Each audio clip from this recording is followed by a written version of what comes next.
If you clicked on this video, you're probably looking to buy some more board games in 2021. And honestly, if you're anything like me, that's always the case. It's a problem, to put it simply. If not, go ahead and just click away, because in this video I'm going to share with you 7 great games that you just might need to add to your collection this year. Make sure you watch to the end of the video, because every single one of these games are fantastic and all for very different reasons, which I'm super excited to dive into and tell you.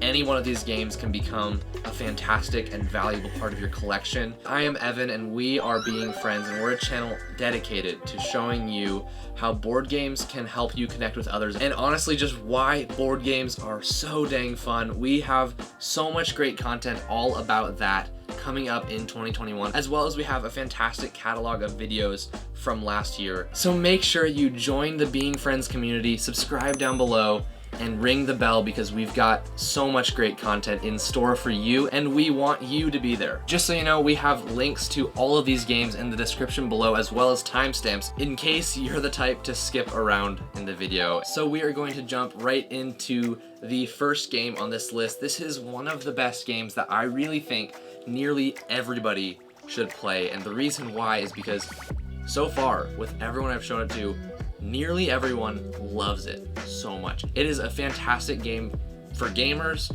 for people who've barely played any games, and anyone in between. There are so many reasons to love this game. This game is Quacks of Quedlinburg. This is just such a fantastic game. Everything about it is so good. It's cute. It is fun. The theme is great. In Quacks of Quedlinburg, each player is a part of a potion brewing competition. You're trying to brew the best potion with the best ingredients, and there is plenty of fun ways to do that. Essentially, this is a bag building game, which is very similar to deck building games, and something about it is just so fun, and you really have to try it. It is brilliant, and it has a lot of replayability. Everything that happens just feels great. It's a simple game about growing essentially your potion brewing abilities, and by the end of the game, your potions are going to be fantastic. It feels great to do great in this game. But sometimes things go wrong, and when they go wrong, sometimes it does feel bad, but more often than not, it's actually kind of hilarious still. Okay, pause the video. Evan just shared and hyped up how great Quacks of Quedlinburg really is, but didn't share a single thing about how the game's actually played. Don't worry, you can go check out the last part of our top 5 recommended games to start your collection right here, or you can check out our live stream where we played through an entire game of Quacks of Quedlinburg. Check them out, and let's get back to the video. If you love games with a lot of variety, this one is a brilliant game to be in your collection because it is so good and everyone will love it. If you've been thinking about it, which you probably have been, I would say jump on it. I can't think of a reason why you shouldn't. Alright, the second game on this list may be, in my opinion, the best party game. Granted, it's honestly not the best game to play at a party, which is weirdly different, but in the genre of party game, it's most likely my absolute favorite. That game is... that game is Decrypto. This is a brilliant word puzzle game that seriously makes you feel like you are sending secret codes and encrypting your opponent's codes, and it really is honestly fantastic. I think you have to try this game. A similar game that is much more popular is Codenames, and if you enjoy that game, this one is a must-have, absolutely must-have, because it essentially takes the same concept of having a different variety of words each time, and the word puzzles that happen because of it is just brilliant, just absolutely fantastic. It's gonna be 2 teams opposed, similar to a lot of party games, similar to Codenames, but what makes it stand out to me, the way the game feels and the entire arc of the game feels enthralling, and it seriously is so good. Here's what I mean. Every turn, you are going to be sending a secret message to your teammate, but at the same time, the opponents are going to be trying to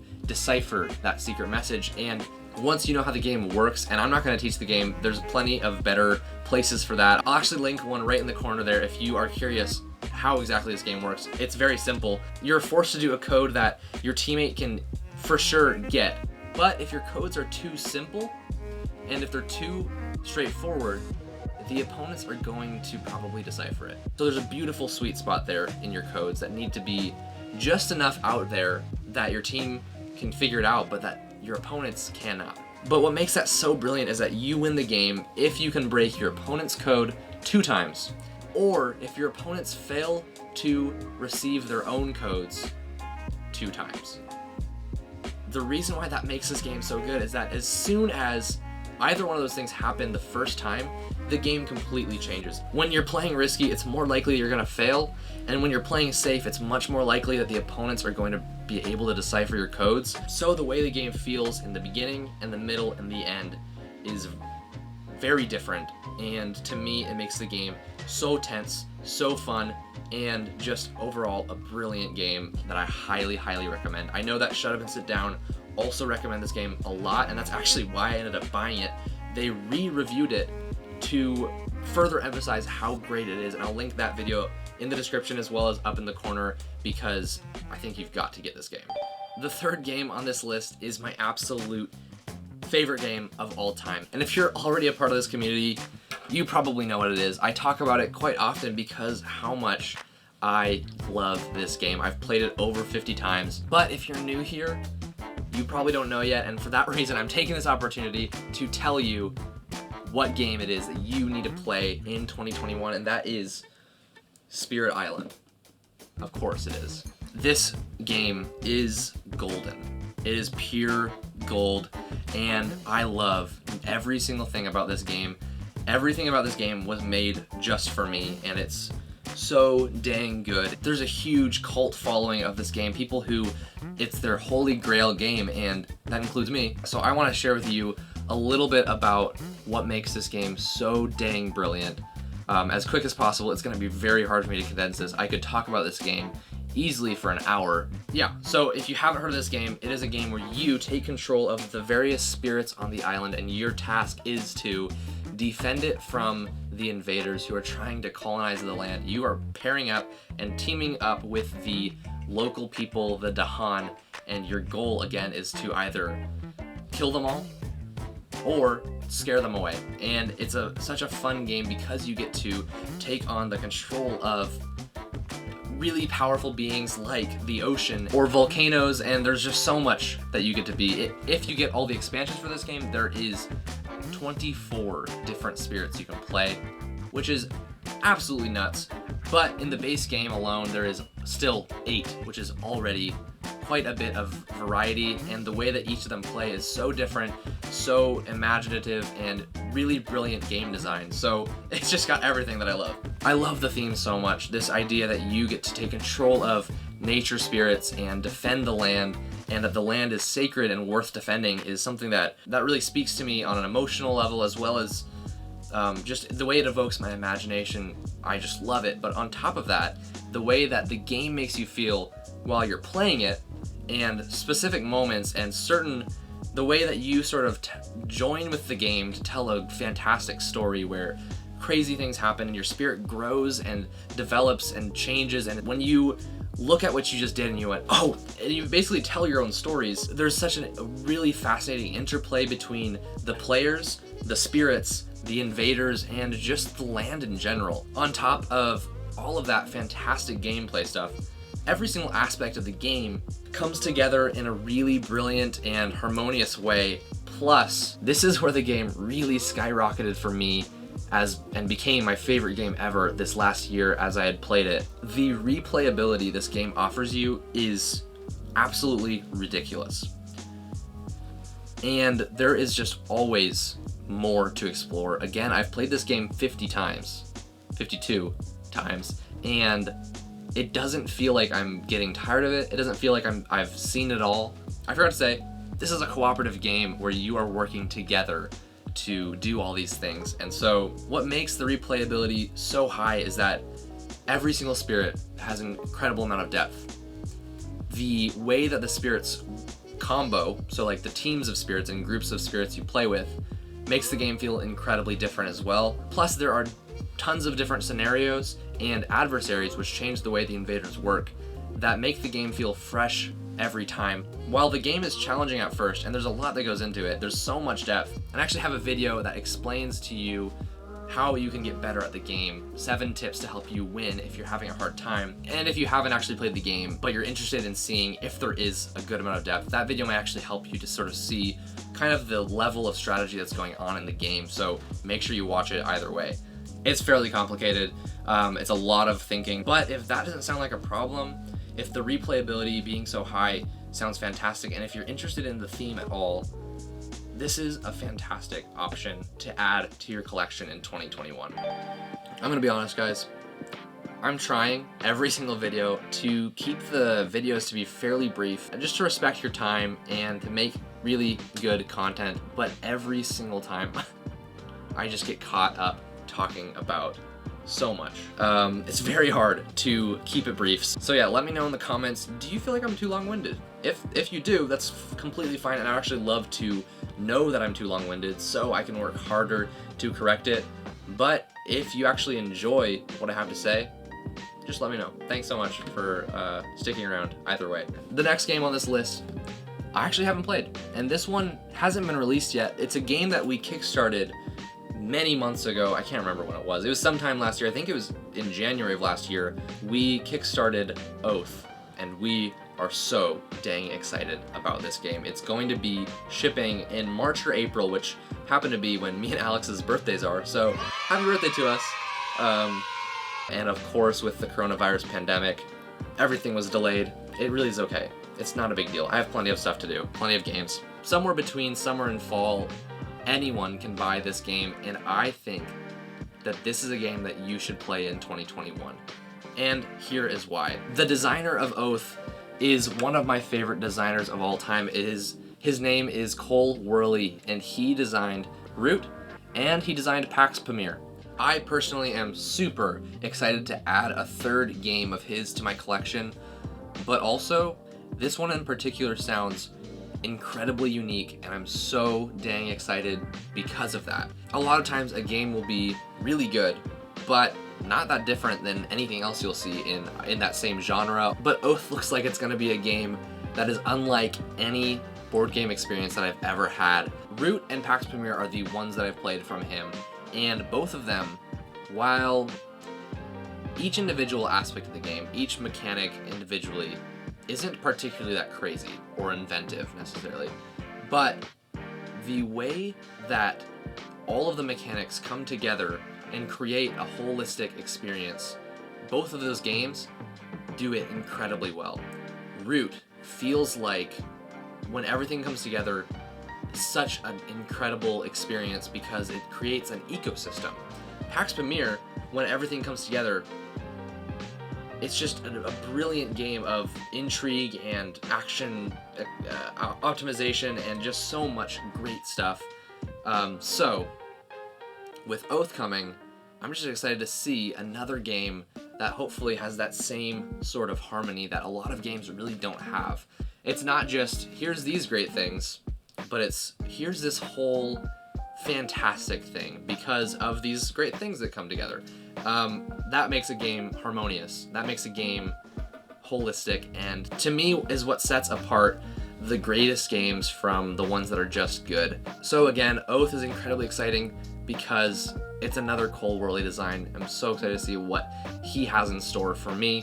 What makes Oath so interesting is that it kind of is combining the idea of a legacy game without being a legacy game. Every game is going to be different because each game, something about it carries over to future games. I don't know a ton about it, so I don't really completely understand how that kind of plays out, but what it seems like is the story that's told in one specific play, it's almost like in the world that the game takes place in, there's a history of different rulers and different kings and peoples and conflicts, and depending on what happens and what story is told in a specific instance, the effects of that ripple through the land and essentially become a part of the history of the game. And to me, that is absolutely fascinating. I love the idea of playing the game a lot and building your own personal history of a world. It feels like a storytelling game on a larger scale than I've ever heard of. So to me, that's incredibly unique and so much reason as to why you should try it in 2021. I think that there is a tabletop simulator mod for it, which means you can play it on your computer if you have 20 bucks and bought Tabletop Simulator for that price. Quackalope has multiple playthroughs of this game. I'll link his playthroughs in the description below. They are a great way to sort of introduce you to the game concepts, the certain mechanics that the game has. The next game on this list is a fairly older game. I think it came out in 2012, which for the gaming industry, it's fairly old because a lot of games have come out since then. I recently got it this last year, and the first time I played it, it was me versus me because I just had to play it as soon as possible. So I pretended like I was facing against myself in the game, and it's honestly a terrible way to play a competitive game. But even in that first play, I knew that it was brilliant, and I immediately gave it a 9 out of 10 on my Board Game Geek rating, and I knew that I was gonna love it so much. And as I've played it more since then with actual people these times, it quickly became one of my favorite games ever. It is a brilliant game, and I really want you to try it because it is. Here, let me pull it out. Sometimes I just get caught up. This game is Keyflower. Keyflower is one of those games that's fairly ugly. The theme is kind of insignificant, and it's so good. It's got some incredible mechanics, some fantastic competition, some brilliant mechanics. Seriously, just so good.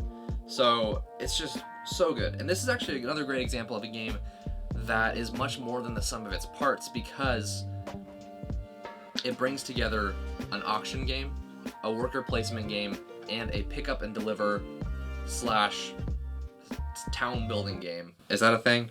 Whatever the case is, it all comes together in a really fantastic way that just feels incredibly unique. One thing I love about this game is that the money you spend in the auctions and the workers you use to do the tiles actions are the same. You have red, yellow, and blue workers, and if you bid on something with the blue one, then in order to use that action, you have to use a blue one, as well as if you want to outbid somebody, you have to outbid them with blue workers. So it essentially locks that tile in to that specific color, and that makes it really interesting. If someone bids on a tile that you really want with 2 red guys, but you don't have 3 red guys, you essentially, there's no way you're gonna be able to get that tile. And so what plays out is really interesting, where there is fantastic auctions, really intriguing gameplay, and a ton of tension. This game is tense because every turn is incredibly important and engaging because what you choose to do is a huge commitment. There's usually 2 or 3 things that you really need to do, and you really need to make sure you get done in each round, but you have to decide which one is more likely going to get thwarted by an opponent if I don't do it right now, and you do that thing right now. And so that moment when you make a choice and you know what you're gonna do next turn, as long as someone else doesn't do that one specific thing, the rest of the round, as every other player goes their turn, is so tense because you're just hoping that you made the right choice and you predicted correctly that no one would want to take that tile or whatnot. It's insane. It's so good. And I actually just had a strategy idea pop into my head right now. What if you have, say, like 4 or 5 of one specific color out of the 3, which is a lot. Instead of bidding on something, you use the action on the tile with that color that you have the most of.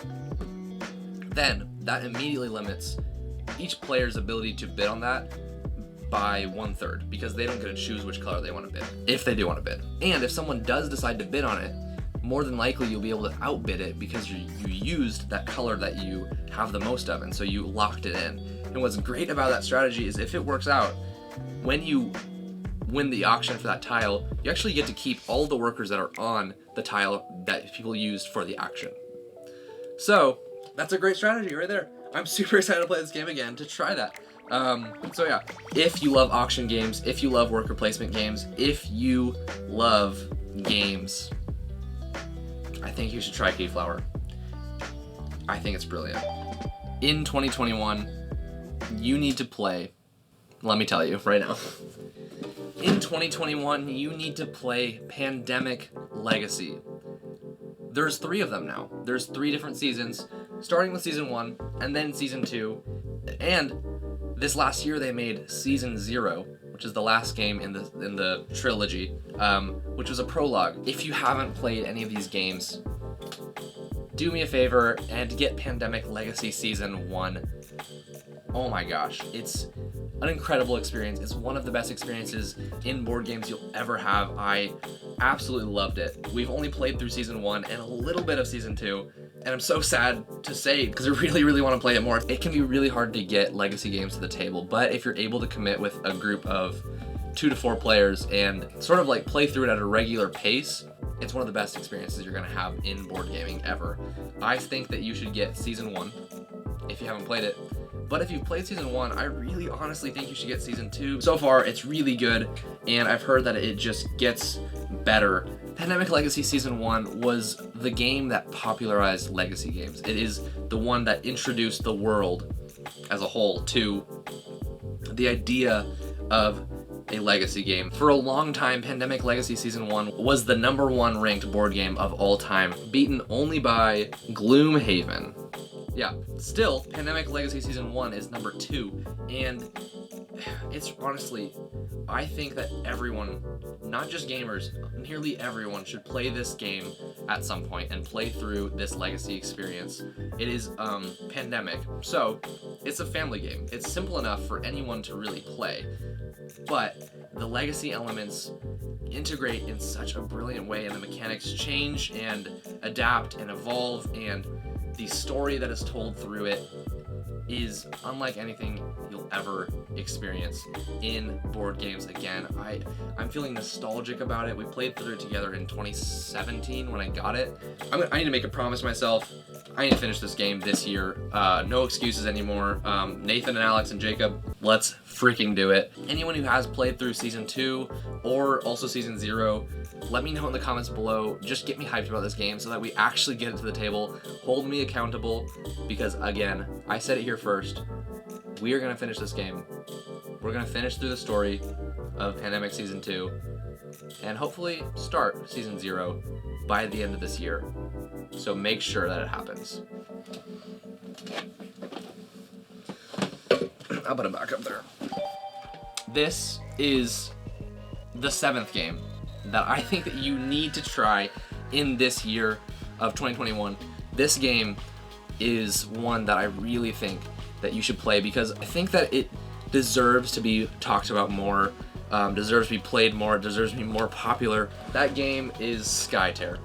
Skytear is a card-driven miniatures board game inspired by MOBA video games. MOBAs, if you don't know, are games like League of Legends or Dota 2. I don't really like holding this game like this. This game is full. It's stuffed with stuff. MOBAs are fantastic video games. I personally am a huge fan of MOBAs. They all have tons of different characters that play incredibly differently. They have really cool, both in the moment strategy of tactics and the execution of certain skills is incredibly fun, but also large macro strategy of your team, and it just has such fun teamwork. The way I heard about this game was through Covenant.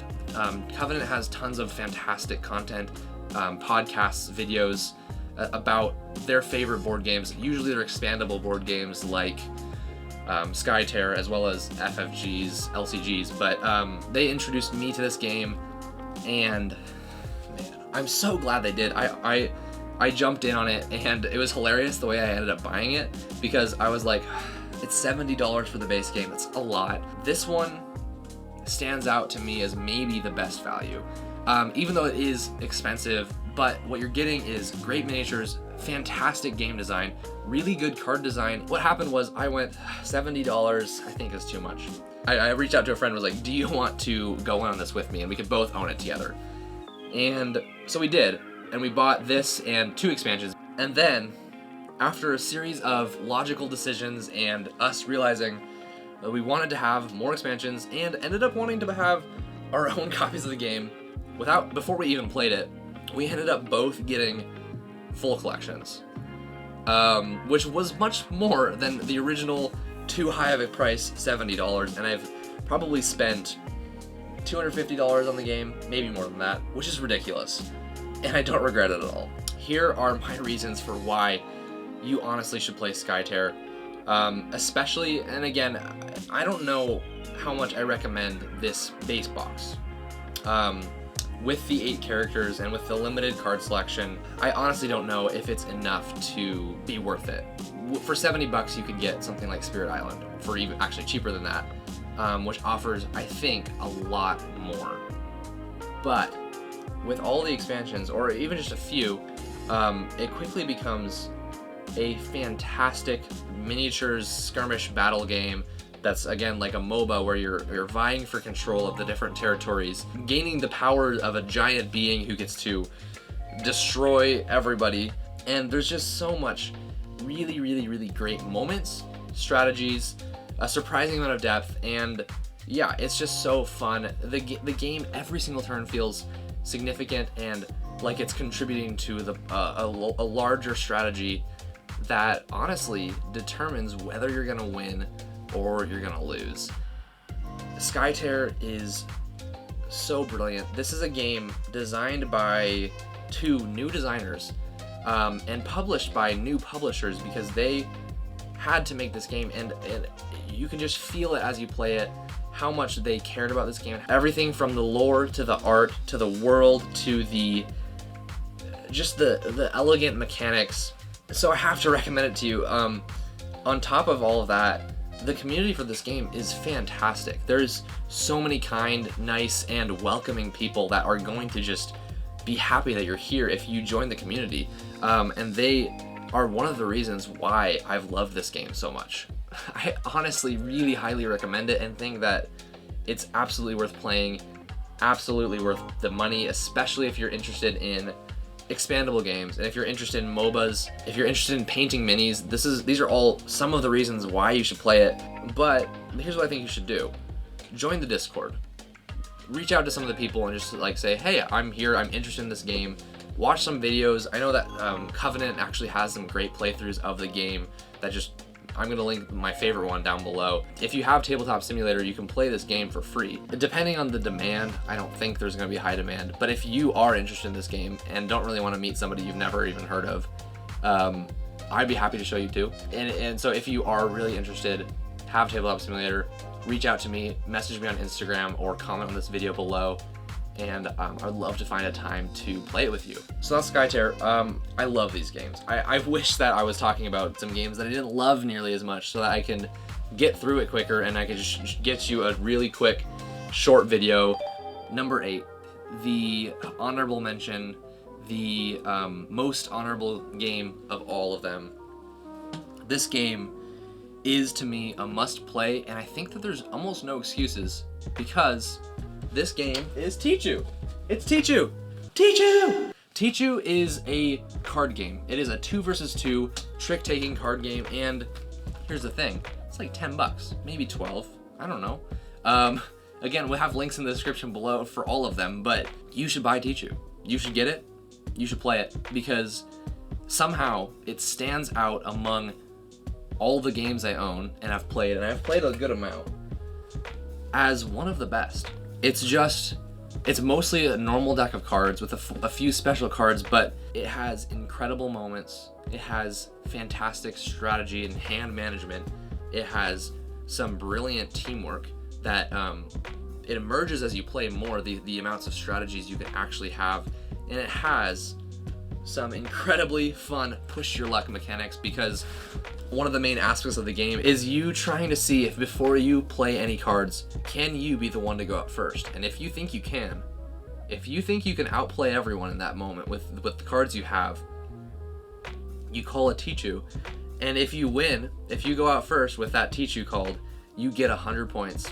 But if you lose 100 points. So the stakes are always so high in this game, and the amount of depth, the amount of strategy, teamwork, and all of these things is through the roof.